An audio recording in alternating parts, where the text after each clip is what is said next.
Moors, let somebody know we're here.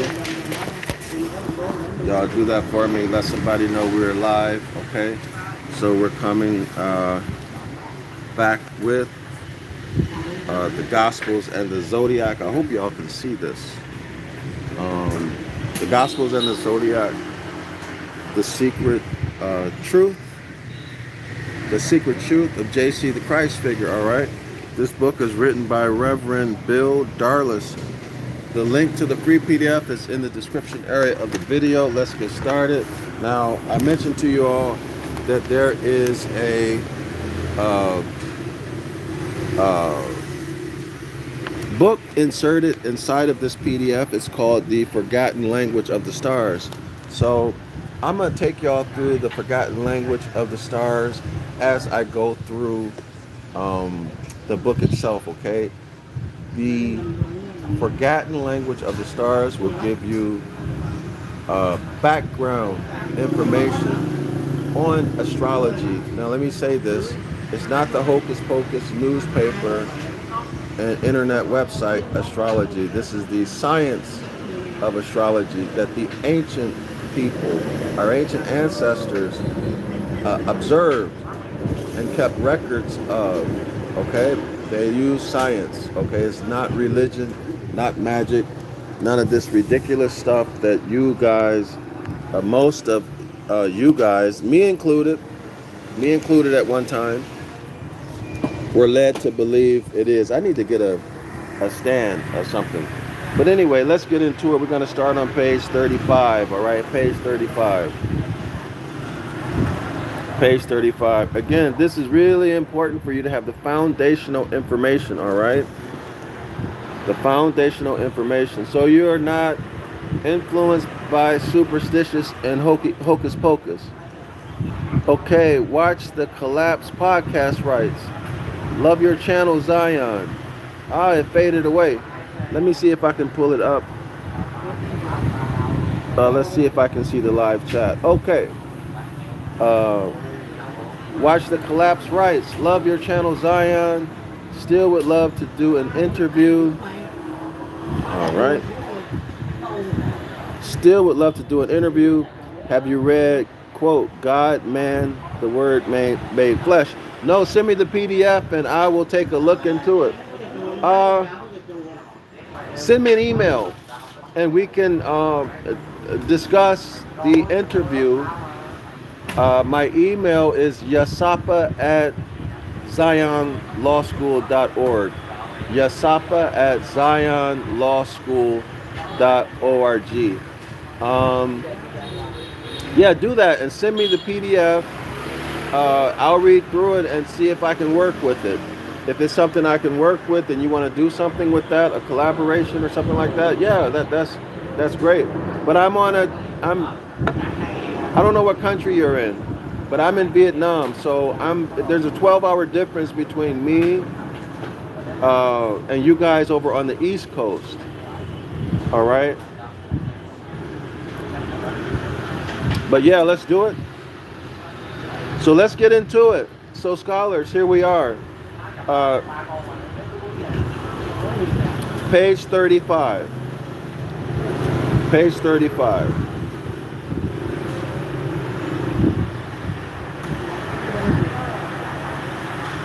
Give me 1 second, okay? Give me 1 second. Let me just make sure I'm okay. Yes, top of the page 35. The author of the apocryphal book of Enoch, composed probably in the 2nd century BCE. Okay, so that's going to be 101, 102, etc. Okay, y'all? 2nd century. The author of the apocryphal book of Enoch, composed probably in the 2nd century BCE, is even more convinced of the divine origin of the zodiac. When I beheld them, that is the 12 constellations, I blessed every time in which they appeared.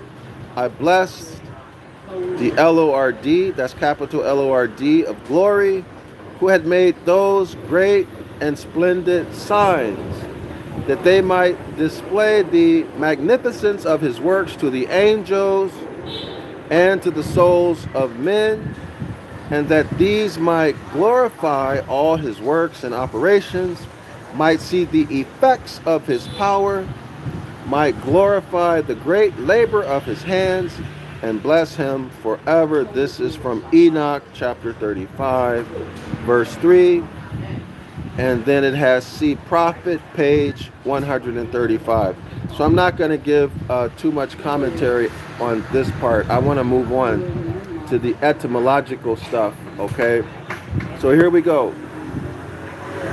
Archaeologists have uncovered zodiacs in the floor of ancient synagogues, which clearly showed that the traditional astrological pictograms. Note the traditional astrological pictograms, suggesting or confirming that modern symbols or pictographs for the zodiac, all or some, have been changed. So why would they change? Why would they change them? That's a very good question, right? We can go into that later. But you should be thinking in terms of energy and attention. Harnessing energy and attention. The central figure in the zodiac found in Beth Alpha Synagogue is of the sun, the S-U-N, sun, in his chariot. Y'all got that? The S-U-N, sun, in his chariot. So now we see the anthropomorphicization of the disk of the sky called the sun in a chariot making his journey around the circle of the stars. Y'all got that? Around the circle of the stars. The annual journey of the SUN sun through the zodiac is a natural symbol. No hocus pocus, no witchcraft. It is nature. It is a natural symbol for all journeys, and in particular for the life journey of human beings. Now let me stop. Given that the human being is relatively new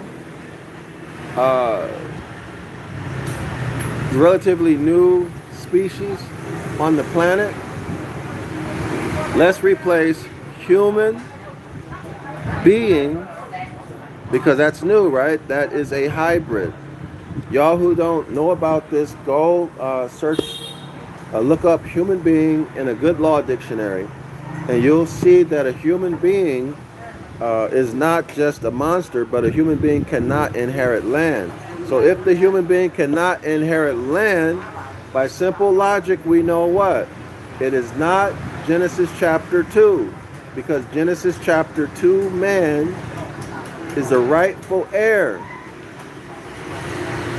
In fact, more is a synonym of land. So Moors, we who are collapse of the, no, this is, let me show it again.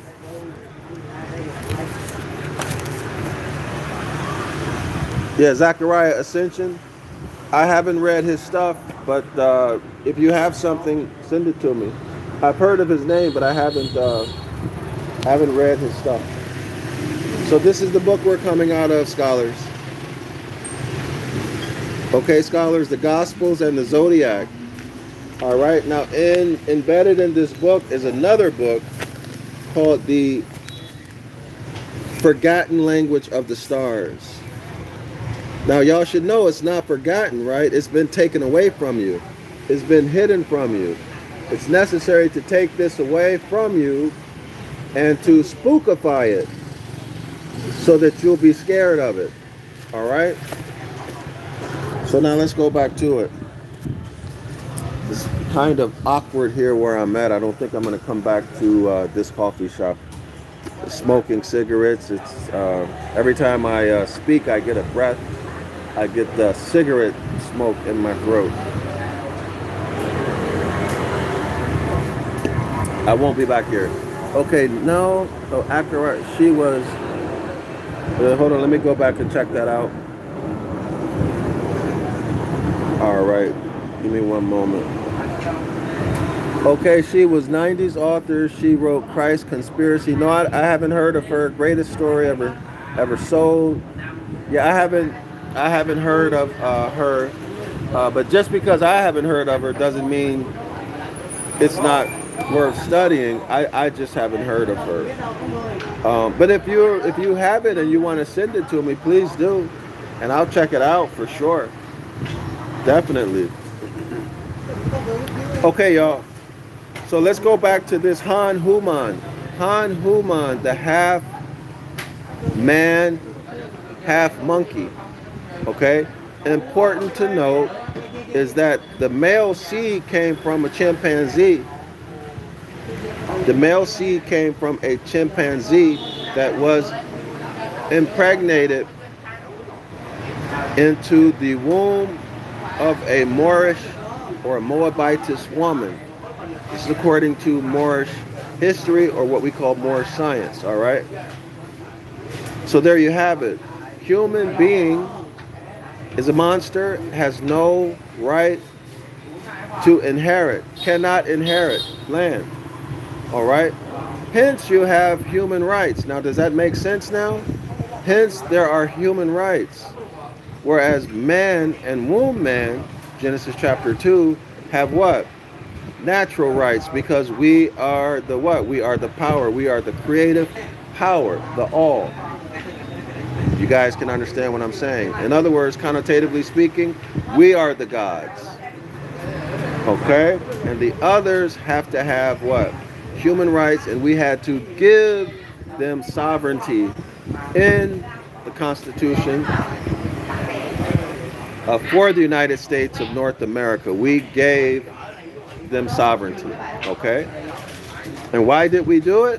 Read the preamble of the Constitution and you'll see why. All right, now let's continue. Let's get further into this. The central figure in the zodiac found in Beth Alpha Synagogue. Now, as I mentioned to you guys before, synagogue, sin is a deity. Sin is a deity. S-Y-N. Yes, incorporated. Thank you very much.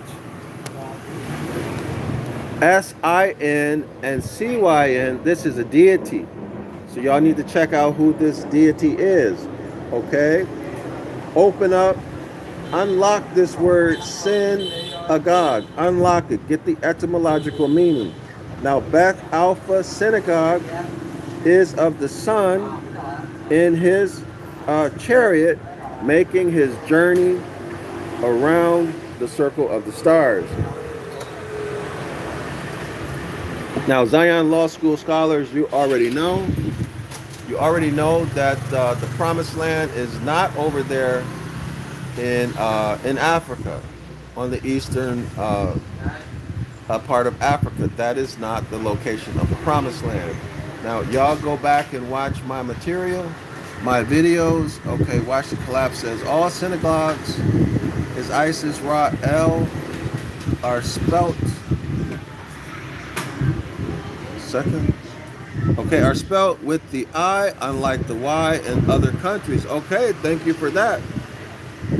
Thank you for that. And y'all will note that they played a mind game with y'all by trading the Y for an I or the I for a Y. Okay? It's a mind game. Jedi magic that they use on you. And the magic occurs through words. All right? So let's continue. This is the part I want to get to. Okay, Isis, Ra, and El. El is Saturn. Very good. Excellent. That's right. Excellent. Okay, now listen, scholars. Take note, although I'm not going to cover it right now, but take note that the Promised Land is not in Eastern Africa. So any reference to any synagogue, regardless of where it's at in Africa, That's religion. That has nothing to do with the nation. Because remember, everything in the promised land was completely consumed and destroyed. Right? Completely consumed and destroyed. According to Moses. Okay? So these references have to do with religion. If it has to do with religion, that takes you to Jeremiah chapter 8, verse 8. And you should proceed with analytical caution. Next paragraph. The annual journey of the sun sun through the zodiac is a natural symbol for all journeys, and in particular for the life journey for the human being.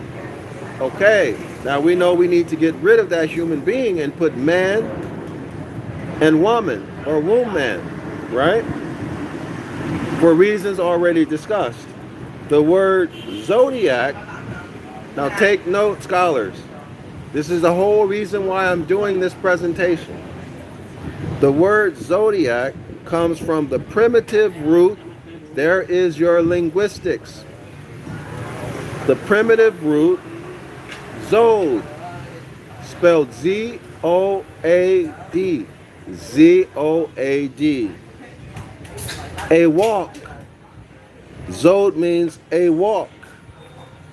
Way, or going by steps. A walk, way, or going by steps. This is according to SICE, page 17. We have a footnote, so let's read the footnote. We're on page 35. Some astrologers consider that zodiac means circle of living things, or circle of animals. Now get that, circle of living things or circle of animals. Now what's the problem with both of these meanings? Let's continue to read. From the Greek, zo, that's Z-O-E. From the Greek, zo, which means life. But Libra, the scales, is not a living thing. Get that, Libra, the scales, is not a living thing. But what is Libra? Equality, justice, right? There is no inequity. It is justice. It has its origin in what? 12 hours of daylight, 12 hours of night. It occurs only at the equinoxes, the vernal and the fall. How about replacing now this is me. This is my view. And maybe I'm wrong, but it's my view. How about replacing these scales with Moors? How about replacing the scales with Moors who practice the 5 principles? Now, you know what I'm talking about. We practice the 5 principles. We can say it in another way or denominate it differently. These are Moors who do what? Follow the Most High's commandments. We follow natural law. Y'all got that?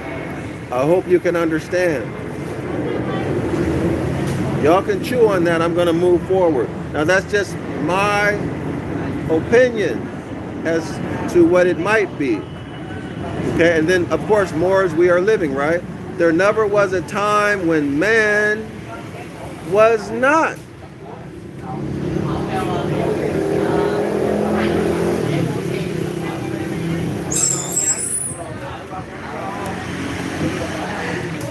But Libra, the scales, is not a living thing. Moors are a living thing, right? Or living powers. And Gemini, the twins. Now what's interesting about Gemini, the twins? Y'all think about that. And whom?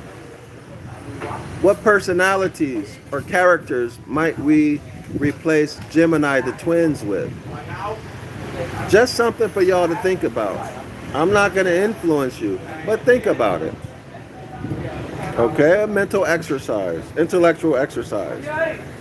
And Gemini, the twins, Virgo, the maiden, and Aquarius, the water bearer, are not strictly speaking animals. The virgin is not an animal, right? Now, if the virgin is a human, well, now that's a hybrid. So would you classify that as man? You cannot. Y'all do with that with what you want to do with it. Aquarius is the water bearer. Now y'all go back and watch or let me see if I can find it. Watch the video that I did on Aquarius. Okay? Take a look at Aquarius.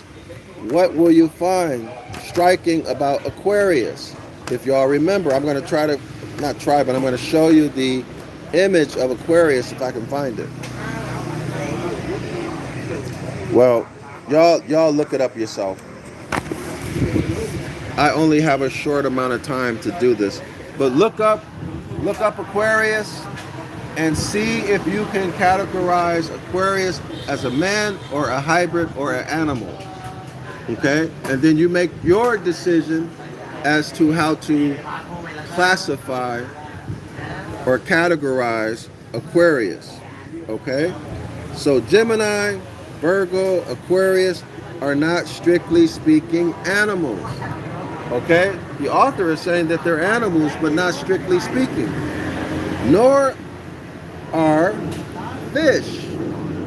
Nor are fish. Fish are not strictly speaking animals. And how do we categorize the Cantor or Sagittarius? Y'all remember who Sagittarius is? What is his body form? Okay? So here we see that the symbology is not matching up with the etymology. That's the point here.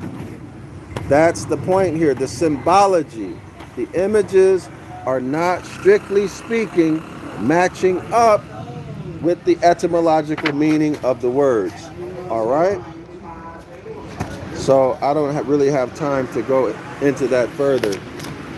But y'all check that out. Let's go to the next. Now, here we're going to get very interesting. This is very interesting. Such solar... Let me go back.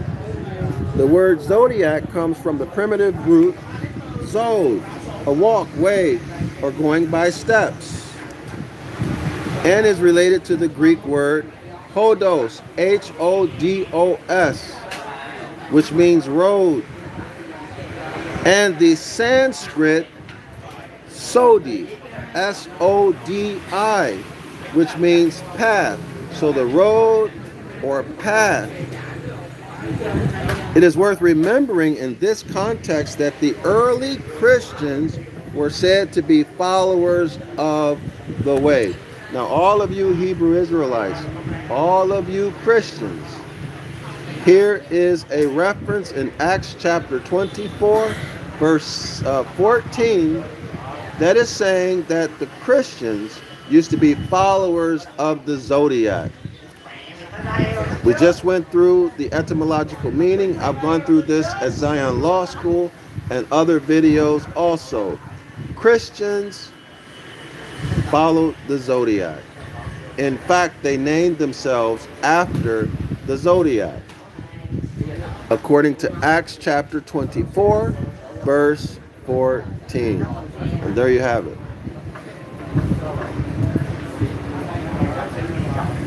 So let's continue. The solar myth of the hero who goes out to meet a series of ordeals, usually 12,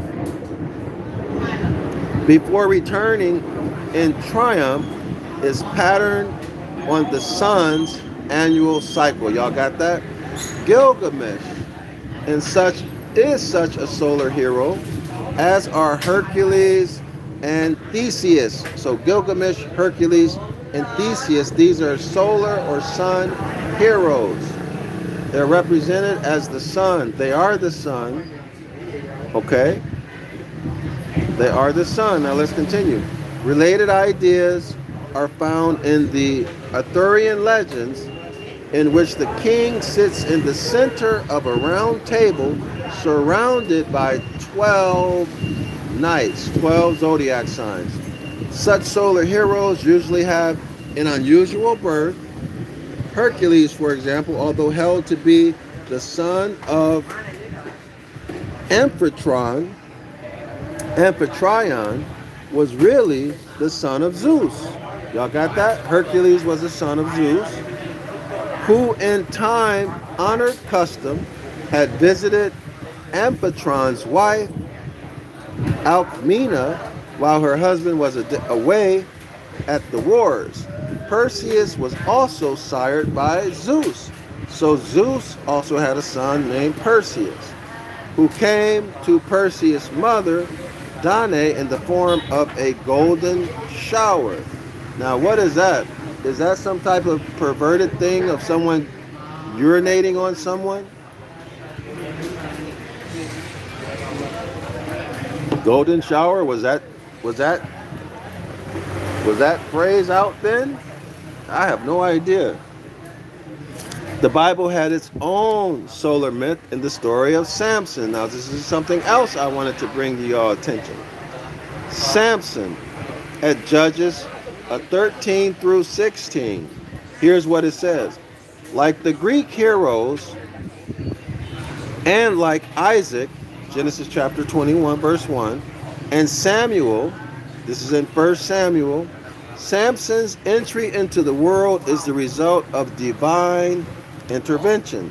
His mother is barren, but is informed of the impending conception of a son by an angelic visitor. This is Judges chapter 1, verse 2 through 25. That sounds a lot like the Christ figure, doesn't it?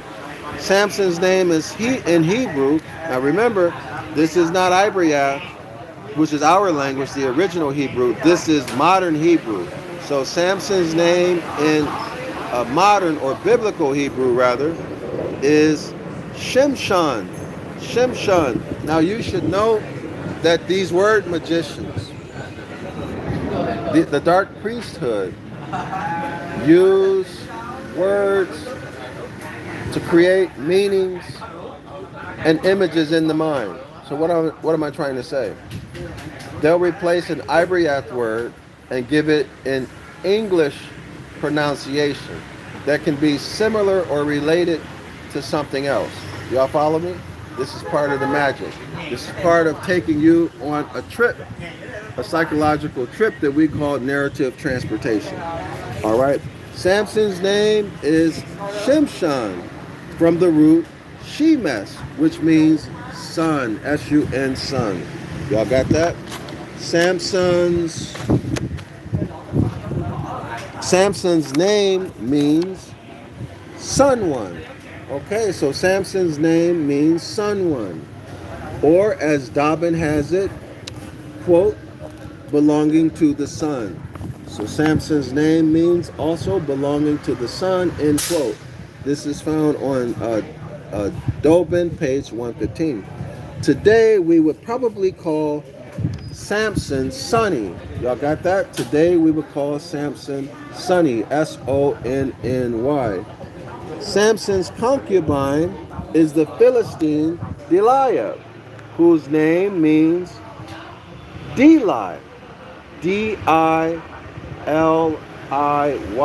Let me repeat that. Samson's concubine is the Philistine woman Delilah. Delilah's name means Deli. Now y'all notice this.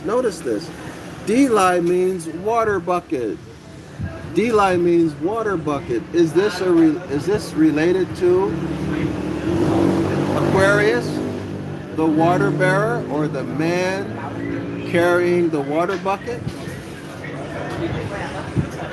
Is Delilah astrologically Aquarius, the man carrying the water bucket? Interestingly enough, I've said in other videos that Aquarius is very likely a woman. Why? Because according to the history that's given to us, a man would never carry water at that time. A man would never carry water. And When you look at the image of the Lord's evening meal, yes, the Lord's evening meal, you'll see two women in there. One clearly or obviously is the Virgin Mary. The other would be Aquarius, the water bearer, here represented as Delilah astrologically, okay, in the story of Samson. So let's continue. All right. The same word is used in Hebrew for the constellation Aquarius. Y'all got that? The same word in Hebrew is used for the constellation Aquarius. Now, is this coincidence, y'all? Y'all tell me, is this too much to be coincidence? Is that too much to be coincidence? You decide, okay? In astrology, the sun sun is said to quote unquote rule Leo. In astrology, the sun sun is said to rule Leo the lion. The sign of the midsummer, when the sun's rays are at their most fierce. All right? Is that a coincidence? Is that a coincidence? You decide. Samson's first feat of strength is the killing of the lion. So Samson's first feat of strength is that he killed Leo the lion. Or the lion, let's assume the lion is Leo, okay? The lion represents the zodiac sign Leo in that story. In the vineyards of Timnath, in Aquarius, a winter constellation. So Aquarius is a winter constellation, y'all. Aquarius is a winter constellation, January. Okay, as a matter of fact, let me get the exact date for y'all. Let me get the exact date for Aquarius. 1 second. Okay. It's not in the book. Y'all gonna have to get it yourself. You have to get the exact date for Aquarius yourself. It's not in this book. Okay, so Aquarius is a winter constellation. The sun, S-U-N, is in its weakest power. Okay, so Aquarius has to be somewhere in late December through mid or late January, because the sun is at its weakest power. Y'all got that? The sun is at its weakest power. The lion is at its weakest. Okay? The lion is at its weakest state. Okay? The sun is at its weakest state. All right? In Aquarius, a winter constellation, the sun is in its weakest power. It is said to be in detriment. Detriment is quote unquote. Y'all remember why? Because the sun gets humiliated, right? As the sun falls, it's being humiliated as the nighttime hours take over or become larger than, disproportionately larger than the daylight hours, and the earth becomes colder and colder and colder, and the sun has lost its ability to heat the earth, so therefore the sun is being humiliated by the Prince of Darkness. Delilah, which is Aquarius, clips Samson's mane. Let me repeat that. Delilah, who is Aquarius, clips Samson's mane, or cuts Samson's mane. Samson's mane is the sun rays. Y'all got that? And so brings about Samson's fall. Clear? Clear? Samson's mane, his hair, these are the sun rays. Cut off those sun rays, what happens? The only way that those sun rays get cut off is if the sun is not able to give its heat, its energy. Therefore, the sun is being humiliated. Clear? It's getting cold on earth. And eventually, the Prince of Darkness, or nighttime and winter, reaches its maximum. strength, if you will. December 21st, December 22nd, 23rd. Okay. Hopefully I'm explaining this in such a way where y'all can understand it. Maybe not the best, but I hope you guys can understand it. I'm distracted right now. Okay, Samson dies in the temple of the fish god, Dogon. Let me repeat that. Hold on. Let me go back to the other. Delilah, who is Aquarius, clips Samson's mane or his hair, which is the sun's rays, and so brings about his downfall. Samson dies in the temple of the fish god Dogon, between two pillars, echoing the sun's death in Pisces. Echoing the sun's death in Pisces, the sign of two fish, and prefiguring the Piscean death of JC, the Christ figure, between the two thieves. So y'all got that? Samson dies in the temple of the fish god. Who's the fish god? Dogon. Who's Dogon? Raphaim. Between the two pillars. Y'all got that? Between the two pillars, echoing the sun's death in Pisces. Okay? The sign of the two fish, and prefiguring the Piscean death of JC, the Christ figure, between two thieves. So I'm going to stop it right here, y'all. I got to run. Islam to all of the Moors. Shalawama to all of the Moors. Regardless of which of the families or nations you come from, Shalawama. And what I'm saying to you is that may the Most High return all your stuff. That includes your nationality, your status, all wealth and riches, resources, powers and energies. May they be returned to you. May all debts be paid back to you. And everything that you know that you've forgotten, may it come back to the top of your mind. Islam to all the Moors and Shalawama.